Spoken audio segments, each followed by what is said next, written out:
Viewers from Keswick Village, this is the Rorschach Arctic Update from the 14th of October, 2025. A quick summary of what's going down north of the Arctic Circle.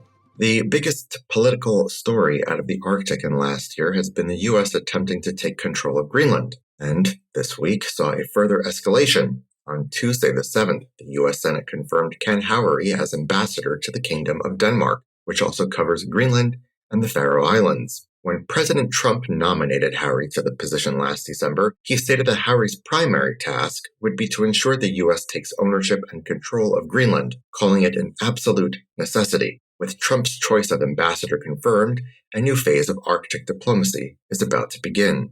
President Trump's Arctic priorities were made clear this week.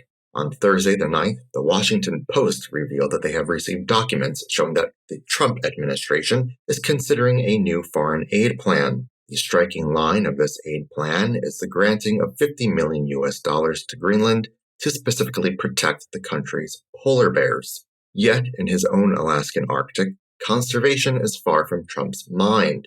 On Saturday the 11th, the Associated Press reported that Republican lawmakers will soon target the ending of the Marine Mammal Protection Act, which was enacted in 1972 to protect polar bears, whales, and seals. These two events raise the question, is Trump using polar bears as a tool of control in Greenland while allowing Alaskan bears to disappear?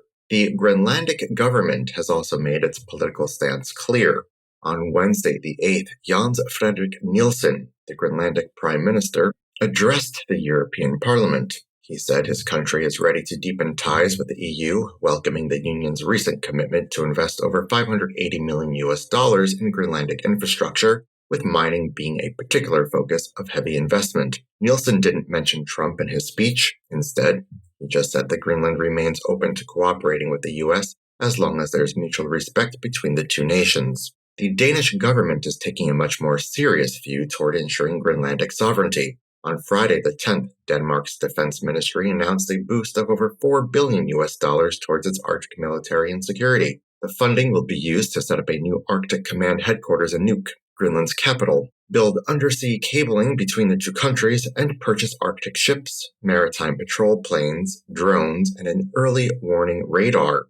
The Danish government worked with the Greenlandic and Faroese governments to devise a package that addresses the most serious security concerns of the three nations, to create an Arctic region ready for any external threats. Finland is getting a new military headquarters too, this time from NATO. On Wednesday the 8th, the news agency High North News reported that NATO has opened its northernmost command center in Mikkeli, Finland. It is tasked with conducting allied exercises and other peacetime activities. Then, in a state of emergency, it will plan, command, and control land operations and defense in the High North. NATO believes there is a strong need for increased defense in the European Arctic, and Finland is leading the charge for northern security. Speaking of Finland, on Thursday the 9th, a joint press release from the Finnish and U.S. governments revealed that the two countries have signed an agreement where Finland will construct 4 new icebreaker vessels for the U.S. Coast Guard. Finland will also contribute expertise toward the building of a further 7 vessels at U.S. shipyards. Petteri Orpo, the Finnish Prime Minister, called this a huge economic boost and expects this deal to create thousands of jobs in Finland, with unemployment in the country recently hitting 10%. This deal will bring relief to many. While the U.S. government has been getting involved in many other Arctic nations this week, there's news coming out of Alaska as well. On Thursday the 9th, the U.S. Senate voted to repeal restrictions on mining, drilling, and other development in the state. The major project this repeal will impact is Ambler Road, which we've covered in previous shows. Recall that Ambler Road is a proposed over 200-mile road, about 340 kilometers, through an Alaska wilderness to allow mining of copper, cobalt, gold, and other minerals. Former President Biden blocked the project on environmental grounds, but President Trump's priority is to extract as much wealth as possible from the land. In other news, on Friday the 10th, Alexei Chikunikov, the Russian Far East and Arctic Development Minister announced the state budget for the socio-economic development of the Russian Arctic zone in 2026 and 2027. The $250 million in funding will be used for a mixture of economic tax reliefs, development projects, and measures to support indigenous communities across northern Russia. There's millions being spent in northern Norway too, but for less positive reasons. On the last New Year's Eve, Norway suffered its first oil spill that spread from offshore all the way to Norwegian beaches. This was the North A oil platform operated by oil company Equinor. On Thursday the 9th, state broadcaster NRK reported that so far, Equinor has spent about $12 million on cleanup operations for the spill, but has only cleaned up about 20% of almost 80,000 liters of oil it had spilled.